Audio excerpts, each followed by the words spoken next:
설법이 있겠습니다. 오늘 설법은 이산 한덕천 교관님께서 해주시겠습니다. 반갑습니다. 그때 도반들 같이 인사를 좀 나누시죠.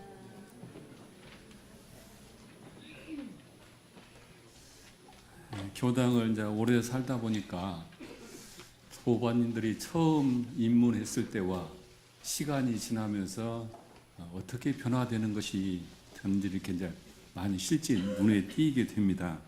이제 박순영 도반이 한 10년 되셨죠? 강락교당으로 오신 지. 10년 동안 주위에서 제가 인정하는 것보다는 주위에서 참 순영님이 많이 변했다 이제 그런 얘기를 하는데, 저렇게 마음을 챙기고 늘 마음을 바라보는 생활을 통해서 스스로 자신이 변화되는 그 기쁨을 느끼는 것 같아서 많이 반갑습니다.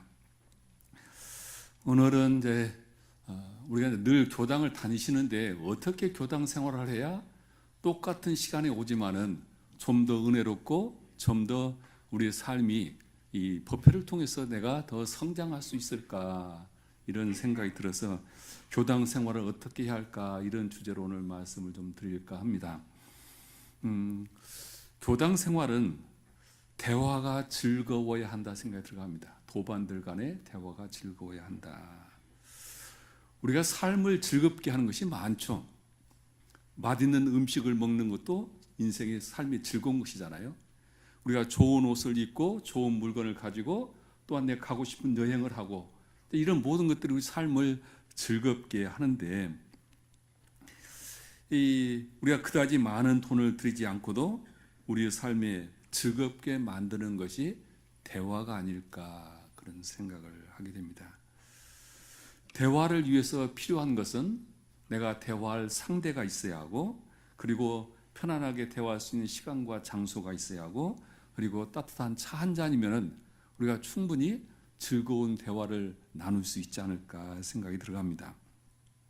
그래서 이 대화를 통해서 우리가 행복한 삶을 살아가기 위해서는 거기에 규칙이 있을 거라고 봅니다.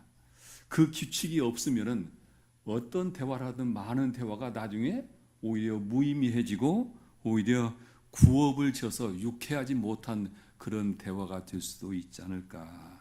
그래서 우리가 대화가 즐겁고 우리의 삶을 더 은혜롭게 할 수 있는 대화를 하기 위해서는 첫 번째로 우리가 상대를 소중히 여기는 마음이 기본이 되어야 하지 않을까.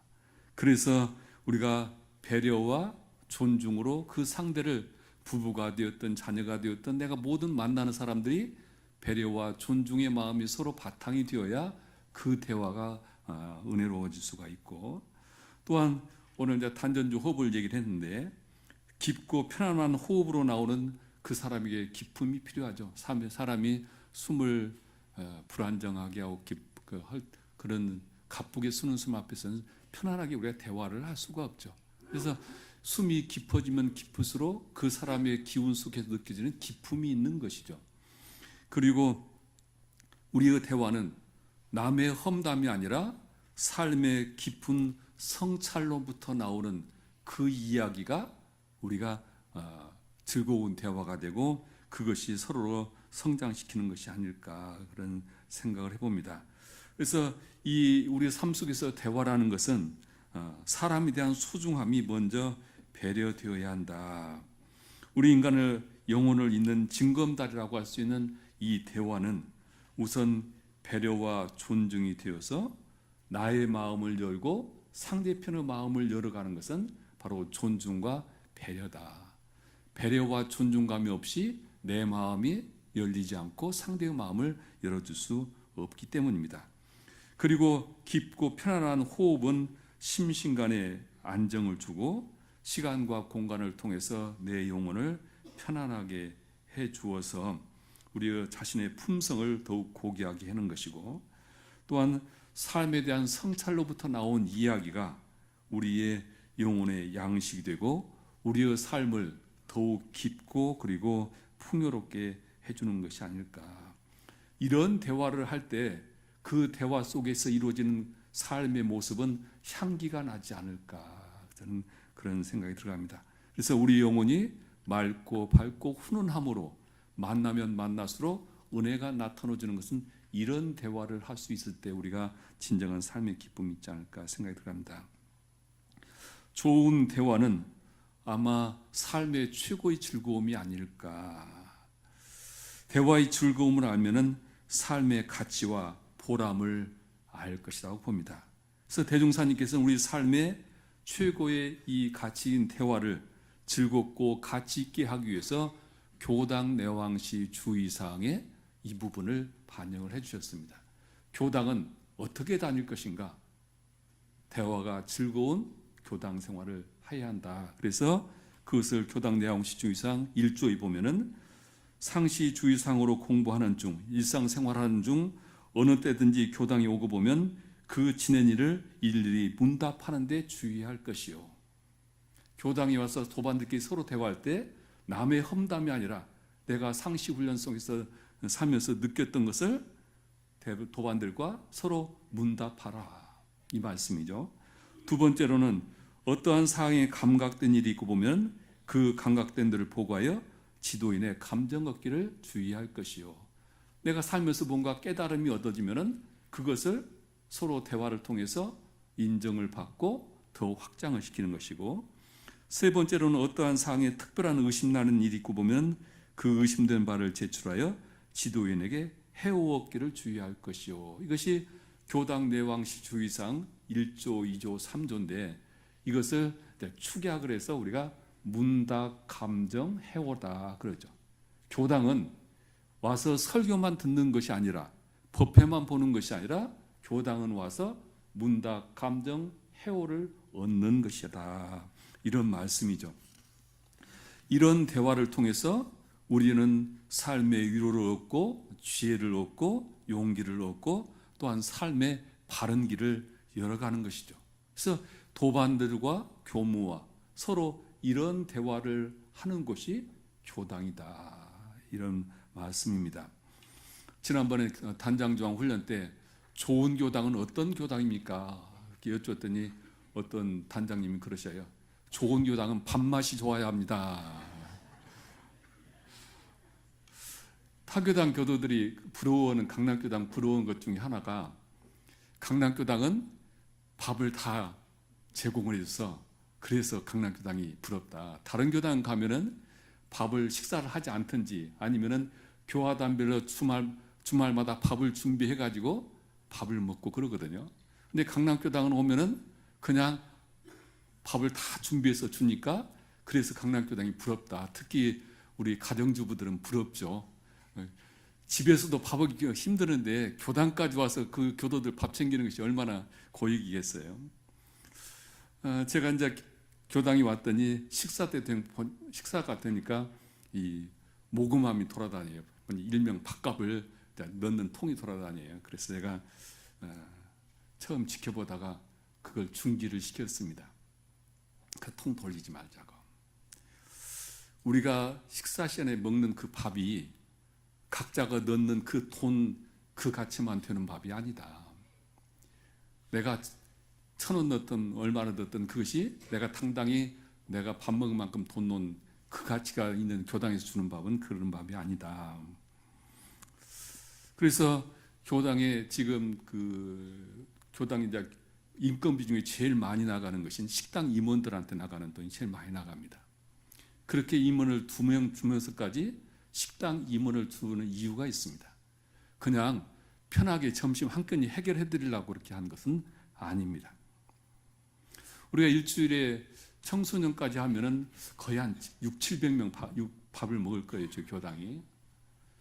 그 식비도 만만치 않은데 이렇게 식당에서 식사를 하게 하도록 교당에서 신경을 쓰는 것은 바로 밥 먹는 시간은 단순히 밥 먹는 시간이 아니라 그 시간에 문답, 감정, 해오를 나누는 시간이다. 밥 먹으면서 다 그 얘기를 하시잖아요. 사는 얘기 하시고 그런 얘기 하시잖아요.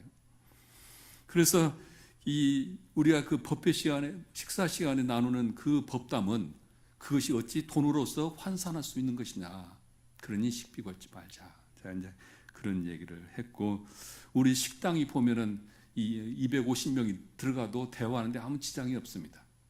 그것은 그곳이 충분히 문답감정 회오를 할 수 있도록 천정을 전부 방음 처리를 다 했습니다. 그만큼 시설 투자를 한 이유는 그냥 밥만 먹으려면은 그렇게 투자할 거 없죠. 밥 먹고 빨리 나가면 되니까. 식사하시면서 충분히 문답감정 회오를 하면서 서로 법연의 정을 더욱 깊게 나누기 위한 것이고, 우리 지금 카페가 있는데 저는 우리 카페 담당하시는 분들 보고 돈을 많이 벌으라고 하지 않습니다. 카페는 주 목적은 그곳에서 문답감정을 하면서 교화하는 것이 주 목적이지 돈 벌기 위해서 카페 만든 건 아니거든요. 그래서 저는 우리 강남교당이 늘 교당을 오셔서 문답감정 회오를 통해서 삶에 즐거움을 주는 대화가 즐거운 교당이 되어야 했으면 좋겠다. 그것이 우리가 이 교당에서 서로가 함께 성장하는 것이다. 조사를 보니까 신앙생활의 만족도가 만족도를 조사했더니 대화를 나눌 수 있는 도반이 많은 사람이 만족도가 훨씬 높고, 대화를 나누지 않고 법만 보고 딱 가는 사람은 그만큼 만족도가 떨어진다는 그런 조사 결과가 있습니다. 아마 교당 생활 가만히 보시면은 나오고 대화할 동지들이 많은 분들은 교당 생활이 즐거우실 것이고, 나오고 대화할 사람이 하나도 없다면은 아마 교당 생활이 즐겁지 않지 않을까. 그래서 교당 생활은 어떻게 해야 할 것인가? 바로 문답감정 회오의 이 대화의 즐거움을 우리가 느낄 수 있을 때, 알 수 있을 때 교당 생활은 잘하는 것이고 내가 성장하는 것이다. 이런 생각이 들어갑니다. 다음에 두 번째로는 법회가 기다려지는 교당 생활이 되어야 한다. 법회 보고 가서 아이고 내 다음 주는 안 오고 싶다. 그 마음이 나서는 안 되겠죠. 다음 주에도 오고 싶다. 그래서 강남교당이 오고 싶은 법회를 추구를 하는데 1970년 말쯤 발행되지 않았을까. 샘터에서 연말 부록으로 이 노란 손수건이라고 하는 책이 발간되었습니다. 거기에 보면은 이야기가 15가지가 들어있어요. 그 15가지 이야기 중에서 지금까지 저에게 기억이 남는, 그때 읽었던 이야기가 2개가 남아있는데, 하나는 제목에 있는 노란 손수건이죠. 그리고 하나는 한 신부와 그의 친구 이야기입니다. 그 2가지가 지금도 저는 그 70년대 때 읽었는데 지금도 딱 기억이 남아있는데, 이야기는 이렇게 얘기됩니다. 프랑스 어느 마을에, 그 시골에 10살 남짓한 2 아이가 살고 있었고, 이 2 아이들이 동산에 올라가서 이야기를 하다가 자기들 꿈 얘기를 합니다. 한 친구가 얘기하기를, 나는 커서 신부가 되어가지고 이 우리 마을의 불쌍한 사람들에게 그들의 기도를 하나님께 전하는 사람을 살고 싶다. 그렇게 친구가 얘기를 해요. 근데 그 이야기를 듣는 한 친구는 아무 말도 하지 않으니까 너는 꿈이 뭐냐? 그렇게 얘기를 하니까 이 망설이던 친구가 마지못해서 하는 소리가, 나는 너하고 평생을 같이 하고 싶은데 네가 신부가 된다면은 나는 성당지기가 되어서 너와 함께 네 옆을 지키는 그런 친구로 살고 싶다. 그런 얘기를 했어요. 10대 초에 이제 그런 얘기를 하고 이제 성상을 해서 각각 다 흩어져서 살았는데, 신부가 되겠다고 하는 이 친구는 신학교를 가고 그리고 신부가 되어서 자기 고향으로 돌아왔습니다. 그래서 평소에 자기 꿈처럼 지역 그 동네 자기 마을에 있는 사람들에게 영성을 밝혀주고 그들의 삶의 이야기를 하나님께 중간자 역할을 하면서 살게 되었습니다. 그 헌신적인 활동에 대해서 주위에 칭송을 하게 됐는데, 물론 이 신부의 친구도, 그 동네에서 살고 있었던 친구도 성당지기를 지원을 해서 신부의 사목을 도왔습니다. 일상적인 생활뿐만 아니라 세세하게 친구 신부를 도우면서 정성을 다했는데, 이 친구의 가장 큰 기쁨은 친구 신부가 강론안을 듣는 것이 가장 큰 기쁨이었다고 합니다.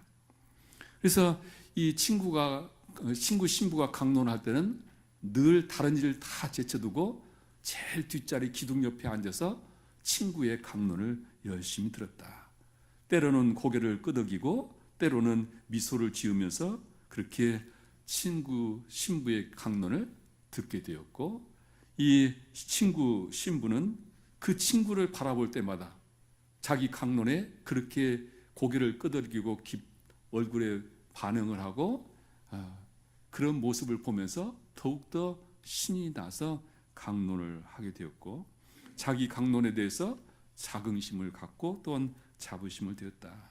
이 자기 강론에 대해서 그렇게 확신을 가지고 즐겁게 하니까 저절로 강론을 잘하는 신부로 소문이 나서 아주 성당에 매일 은총이 내려왔다, 그런 얘기를 합니다. 근데 이 신부가 그렇게 강론하다 보니까 습관이 하나 생겼다. 강단에 올라가면 제일 먼저 친구가 앉아있는 그 제일 모서리 기둥 옆에 기둥을 쳐다보고 강론을 하는 습관이 생겼다, 그런 얘기를 합니다. 그래서 늘 강론을 할 때마다 주위도 보지만은 그 친구를 바라보면서 그 친구의 반응을 보면서 강론을 하게 되어서, 마치 우리 연주자들이 연주를 하고 나서 관중이 박수를 치면 더 흥이 나서 연주를 잘하잖아요. 그와 같이 이 신부가 그 친구 때문에 더 강론을 즐겁게 그렇게 잘 하게 되었답니다. 그래서 두 사람이 이제 시간이 흘러서 60대가 되어서 이제 나이가 이제 들을 만큼 됐죠. 신부는 바쁘게 일정을 살게 되고 평소에 약골이었던 이 친구 성당지기는 점점 건강이 악화되었는데, 두 사람은 삶이 완전 이제 60년을 살다 보니까 달라지죠. 한 사람 모두가 존경받는 신부로서 이 자기 성당뿐만 아니라 교구에서도 이름이 날리는 그런 사람이 되었고, 친구는 이제 병이 자꾸 들고 이제 몸이 그렇게 이제 약해졌는데, 그런데 어느 날 순간부터 이 신부가 친구를 이제 본체 만취하면서 별로 소중하지 않게 살아가게 됩니다. 어느 날 다른 도시로 강론을 먼저 3개월 동안 나가게 되었고, 이 사이에 친구는 겨울에 독감이 걸려서 열반을 하게 되었습니다. 신부가 돌아와서 이제 강론을 하는데 습관처럼 봤더니 친구가 앉아 있을 자리에 친구가 없어요. 그런데 알아보니까 친구가 죽은 지가 거의 석 달이 됐다는 얘기를 들었고, 친구가 자기 강론을 그렇게 열심히 듣는 친구가 없는 순간부터 자신도 모르게 강론을 하고 나면 공허해지고, 그리고 자기 강론에 힘이 약하다는 것을 느끼게 되었습니다. 강론을 하는 즐거움이 없어요. 그 친구만큼 자기 강론에 대해서 적극적으로 피드백을 하는 신도들이 없다는 것이죠. 그래서 나중에 깨달았다. 내가 강론을 잘하는 것이 아니라 내 강론의 힘은 그 친구에게서 나왔다. 그것을 깨달았게 됐답니다.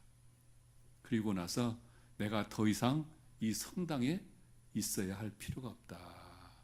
그리고 흔적도 없이 성당을 그만두고 자취를 감추게 되었는데, 이분이 마지막 열반하면서 이 친구의 이야기를 유언처럼 밝혀서 그것이 책으로 전해지게 되었다는 이야기입니다. 법회는 설교를 듣고 설교를 하는 것이 중요한 과정 중에 하나죠. 제가 낯간지럽긴 한데요, 밖에서 강남교당 교무님이 설교를 잘한다고 그렇게 소문이 났대요.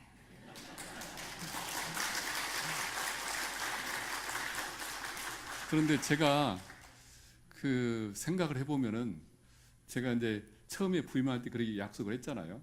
내가 다른 건 잘못하고 어떤 설교 한 편을 위해서 가장 많은 시간을 투자하는 교무는 되겠습니다. 그래서 그 마음으로는 제가 금년 12년을 살았는데요. 아무리 준비를 했어도 듣는 청중이 기꺼이 듣지 않으면은 그것은 사람을 피곤하게 하는 일이잖아요. 근데 우리 강남교당 도반처럼 경청을 잘하는 교도가 있을까? 우리 주사님이 어디 가서 자랑하실 때 보면 꼭 우리 강남교당은 교도들은 경청을 잘한다 그러시거든요. 우리 이제 죽사님이 지난번에 설교를 오셔가지고 시간을 제가 조금 드렸거든요. 근데 시간을 오버해서 막 하셔요. 너무 경청하는 자세가 좋으니까 당신도 업이 되어가지고 막 시간 가는 줄 모르고 하시거든요. 그래서 사실은 이 연단에 제가 다른 교당 교무님들 모시기가 좀 두려워요. 너무 경청을 잘하셔서 시간 오버할까 봐서 잘 모시를 제가 못합니다. 그래서 제가 설교를 잘하는 교무가 아니라 우리 도반님들이 경청을 잘해서 사실 제가 돋보이는 것인데 다른 사람들은 그 이유를 모르고 제가 설교를 잘한다고 생각을 하더라고요. 미래학자 톰 피터스가 그런 얘기를 했습니다. 20세기가는 말하는 시대다. 말을 잘하는 사람들이 존경받고 인정받는 시대였다. 그런데 21세기는 경청하는 리더의 세계다. 그런 얘기를 했어요. 앞으로 21세기는 얼마나 경청을 잘해주느냐에 따라서 리더가 돋보이게 된다. 이런 얘기를 했고, 우리가 성공하는 사람은 7가지 습관을 썼던 스티븐 코비가 그런 얘기를 했습니다. 성공한 사람과 그렇지 못한 사람의 대화 습관에는 뚜렷한 차이가 있는데 그 차이를 한 가지만 들으라고 한다면 나는 주저없이 경청하는 습관이다. 그렇게 이야기를 했습니다. 얼마나 경청을 잘하는가. 미국에서 부부들에게 조사를 했다고 합니다. 언제 제일 행복하느냐. 그랬더니 상대방이 내 이야기에 귀 기울여 들어주고 나를 존중함을 느낄 때 그때가 가장 행복하다. 그런 얘기를 했다고 합니다.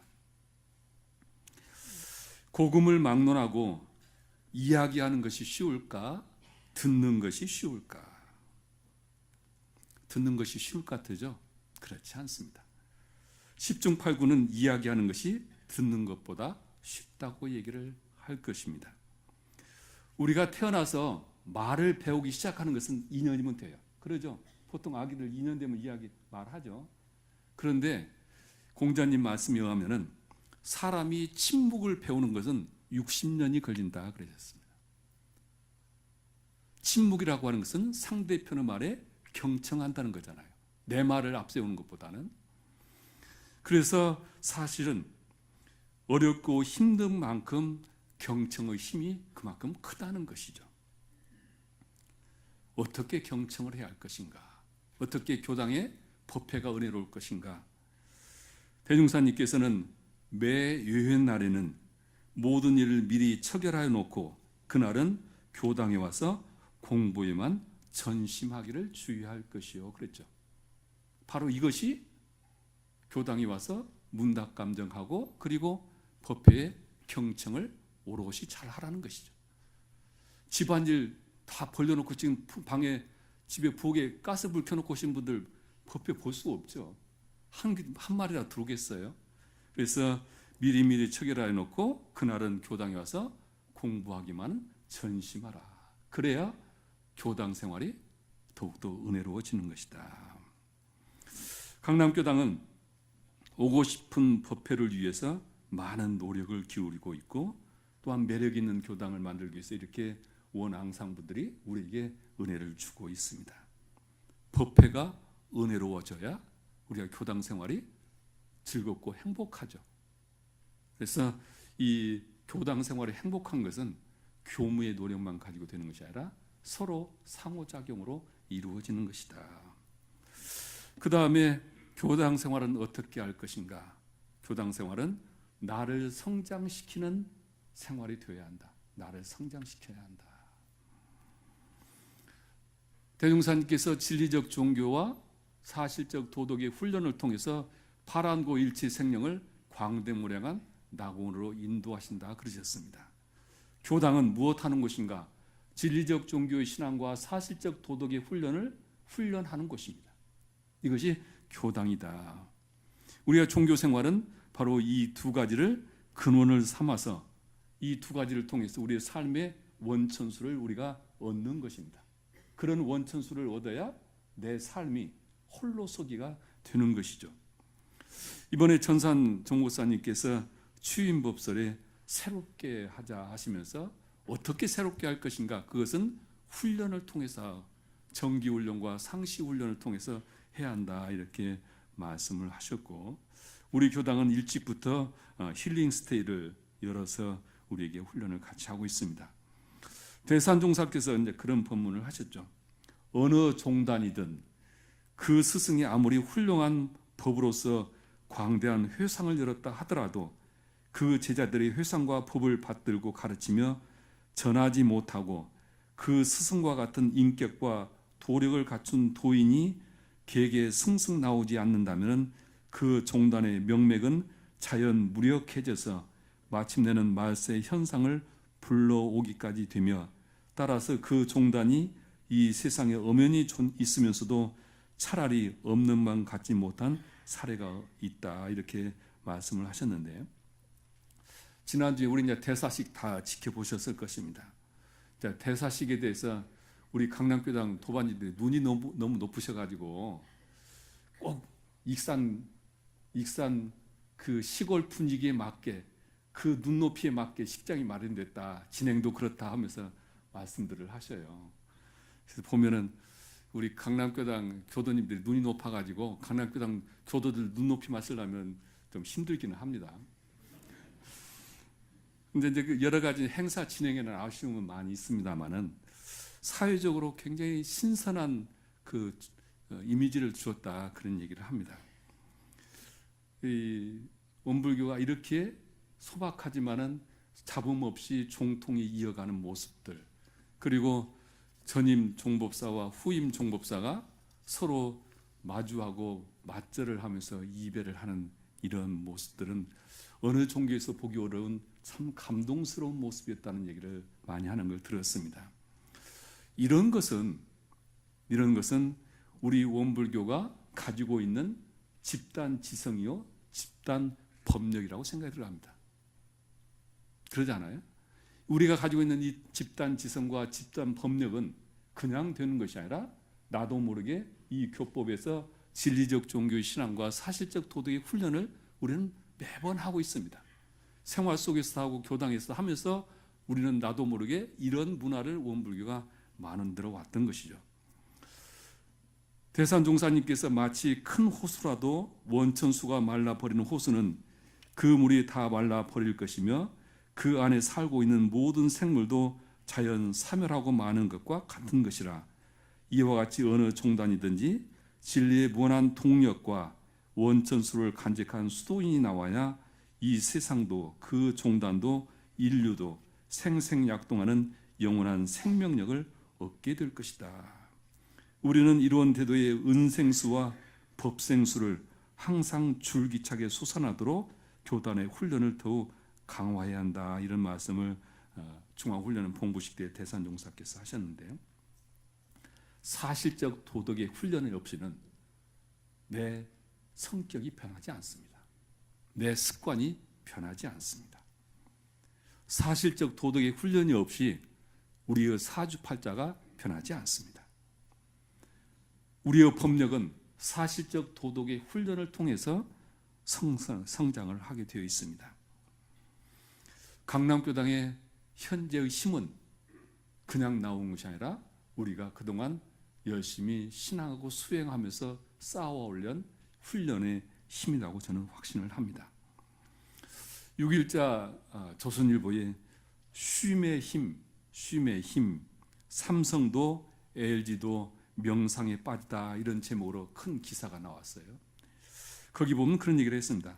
삼성이 1,000억을 들여서 영덕에 명상센터를 건립을 하고 그것을 지금 활용을 하고 있고, LG도 문경에 다도시를 갖춘 힐링센터를 건립해서 운영을 하면서 이 새로운 명상 시대를 지금 대비를 하고 있다는 그런 기사였습니다. 그 기사에 보면은 서울 종로나 강남 여의도의 오피스 중심의 명상센터나 요가센터가 곳곳에 있는데, 포털을 검색해 보면 서울의 강남구에만 해도 이 명상센터와 요가센터가 500여 곳이 된다고 합니다. 그만큼 이제 세상 사람들은 명상에 관심을 가지고, 이 명상이라는 건 뭐냐? 나를 찾고자 하는 것이죠. 내 삶의 평온을 찾고자 하는 것이고 참 나를 찾고자 하는 것이 이제 명상을 하는 것이잖아요. 대산종사님께서 왜 그렇게 훈련원을 짓고 왜 훈련을 그렇게 강조를 하셨는지를 이제 조금은 알 것 같습니다. 대산종사께서 훈련원과 선원은 3세 업장을 녹이는 용광로요, 불과를 얻게 하는 적공실이고 탐진치를 조복봐서 3개의 대권을 잡는 대도사가 되는 것이다. 그래서 훈련을 통해서 우리가 오역 번뇌를 다 멸도할 수 있고 정신의 자주력과 사리의 연구력과 취사력을 가져야만 육신의 기질까지도 변화시키고 새 천지, 새 역사를 쓰는 주인공이 된다. 이런 본문을 강조를 하셨습니다. 이제 앞으로는 탈종교 시대가 온다고 합니다. 탈종교 시대라고 하는 것은 어느 종교에 딱 구속되지 않고 자기가 필요하면은 내가 천주교인이라도 불교나 원불교에 와서 명상을 하고 또 그쪽이 더 좋은 것이 있으면 가서 다니고, 현재 미국에 지금 원불교 미국의 교당이 여러 군데 있는데 미국 사람들은 그렇게 신앙생활을 한다고 합니다. 자기가 필요한 것만 와서 취하는 것이지 우리 같이 딱 고정되어 가지고 신앙생활을 하지 않는데, 앞으로는 이런 시대가 도래할 것이고 이런 시대에 교당은 무엇하는 곳이냐? 바로 훈련하는 곳이다. 강남교당은 훈련 도량입니다. 중생을 부처로 만드는 용광로고 선실과 보구실에서 우리의 영성의 원천수를 발견해주고 가꾸게 하는 샘터 역할을 하게 될 것입니다. 단장종 훈련 때도 말씀드렸지만은 이 강남교당의 4층 선실이 늘 수많은 수행자들이 그곳에서 선을 하고 수행할 때 이 강남교당은 늘 서기가 뻗치는, 서기가 솟는 그런 영성 도량이 될 것입니다.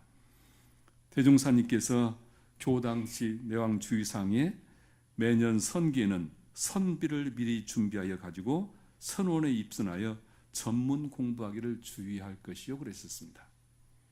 우리 법회 날은 바로 정기 훈련의 날입니다. 그래서 다른 교당이 없는 강남교당의 법회 식순에는 훈련을 하는 과정들이 있습니다. 경강을 하는 것도 훈련이요, 좌선하는 것도 대종사님 법을 지금 훈련하고 있습니다. 그리고 4층 선실과 보구실에서 앞으로 교당의 많은 단원들이 자발적으로 스스로 프로그램을 만들어서 그곳에서 늘 훈련하는 그런 장소가 되고, 그것이 우리의 영성을 더욱 맑고 밝고 훈훈하게 하는 그런 교당이 되었으면 좋겠습니다. 마지막으로 대종사님께서는 교당 생활은 교당에서 익힌 얻은 바를 실생활에 활용해야 한다, 이렇게 말씀을 하셨습니다. 교당 내용주상 6조에 보면 교당을 다녀갈 때는 어떠한 감각이 되었는지, 어떠한 의심이 밝아졌는지 소득 유무를 반조하여 본 후에 반드시 실생활에 활용하기를 주의할 것이요 그러셨습니다. 이번 전산 정보사님이 가장 중요한 것은 형식주의 타파하자, 오직 실용주의로 가자, 교단은 실용주의로 가자 그러시면서 첫 번째로 하신 것이 대사식을 밖에서 하지 않고 실내에서 하셨어요. 그 전국에서 그 새벽부터 교도들이 오는 수고로움이 꼭 필요한 것이냐, 그렇게 경비를 들면서 하는 것이 필요한 것이냐, 교당에서 영상으로 보고 꼭 그 식은 안 할 수 없으니까 실내에서 하자. 이것이 전산 정보사님께서 주위에서는 그래도 관례적으로 많은 사람들이 오게 해야 한다고 건의를 했습니다만 그럴 거 없다, 그렇게 하셔서 하셨는데, 우리 강남교당은 종보사님 그 뜻을 받들어서 또는 대종사님 뜻을 받들어서 실용주의를 철저하게 앞장세워야 한다. 즉 교당에서 배운 바를 실생활에 우리가 활용을 해야 한다, 이런 말씀입니다. 그래서 이 법당 나가는 순간 교당에서 느꼈던 거, 배웠던 거 다 교당에다 놓고 가지 마시고 가지고 가셔서 집에 가셔서 생활에 활용을 하자. 대종사님께서 그렇게 법문을 하셨죠. 복라의 정사에 계실 때 변산장을 갔다 오셔서 하신 말씀이 있죠. 장에 갔더니 한 사람은 옹기를 지고 왔고 한 사람은 빈지개를 가지고 왔는데, 두 사람이 가는 걸 보니까 지고 온 사람은 빈지개로 가고 빈지개로 온 사람은 그 독을 지고 자면서 서로 기쁘게 가더라. 그런 말씀 본문 기억나시죠? 그 사람들은 자기의 구하는 것만을 구하니까 그렇게 기뻐하고 가는데, 어떤 사람은 시장에 와서 물건 사러 와서 주인이 상냥하지 않다고, 친절하지 않다고 화를 내고 그냥 가더라. 그런 말씀 있죠. 자기가 구하는 것만 구하면 될 건데 자기 대우하지 않는다고 구하는 것도 놓아버리고 그렇게 도달간 사람이 있더라. 이런 본문을 우리가 잘 아실 것입니다. 실속 있는 사람은 자기가 구하는 것만 구해서 가면 된다. 교당을 오고 가시면서 우리가 교당을 오는 목적이 뭘까? 나는 교당을 오는 목적이, 교당 생활을 통해서 내 삶이 더욱더 행복해지고 내 생각이 좀 더 성장하고 그래서 내 삶이 달라지는 것이죠. 그러기 위해서 우리가 교당 생활을 하는 것이지, 갈 곳 없어서 여기 오신 분 없잖아요. 시간 죽이려고 오신 분 한 분도 없습니다. 그래서 우리가 이 교당에서 올 때 교당에서 배우고 익힌 바를 실생활에 우리가 활용을 해야, 그래야 내 삶이 변화되는 것이고 교당 다니는 의미가 있다. 우리 박순영님이 아까 단전주를 하면서 스스로 달라진 이야기를 하듯이, 대종사님의 교법은 불법시 생활, 생활시 불법이죠. 이것은 다시 말씀드리면은 내가 이 교법을 가지고 내 생활을 변화시켜야 한다, 이런 말씀입니다. 그래서 우리가 이렇게 교당 생활을 하게 되면은 득도의 길은 그 속에 저절로 이루어질 것이다. 교당 내왕시 주의사항을 어렵게 생각하지 마시고 이렇게 우리 삶으로 끌어들여서 내 것으로 삼자. 합장하시겠습니다. 법신불 사은이시여, 저희들은 수겁의 인연으로 원불교에 귀의해서 신앙하고 수행하고 있습니다. 저희들은 대종사님의 가르침 따라 교당을 내왕하면서 늘 문답 감정 회오로 대화가 즐겁고 유익하고 보람 있는 신앙생활을 하고 싶습니다. 또한 교당 생활을 통해서 법회의 소중함을 느끼고 늘 법회를 통해서 대종사님 이론대도에 대한 깨달음을 얻어가기를 원하옵나이다. 또한 훈련을 통해서 3세의 업장을 녹여내고 보살도를 닦아 부처의 경지에 들 수 있도록 정진하는 삶을 살고자 합니다. 또한 대종사님의 가르침을 저희 생활에 적용해서 삶을 변화시키는, 그래서 늘 저희들의 삶이 낙도와 득도의 삶으로 광대무량한 낙원이 열리기를 염원하오니 저희들에게 늘 이 길로, 이 길에서 대종사님의 법을 함께 정진하게 하여 주시옵소서. 저희들 마음 모아 일심으로 비옵나이다.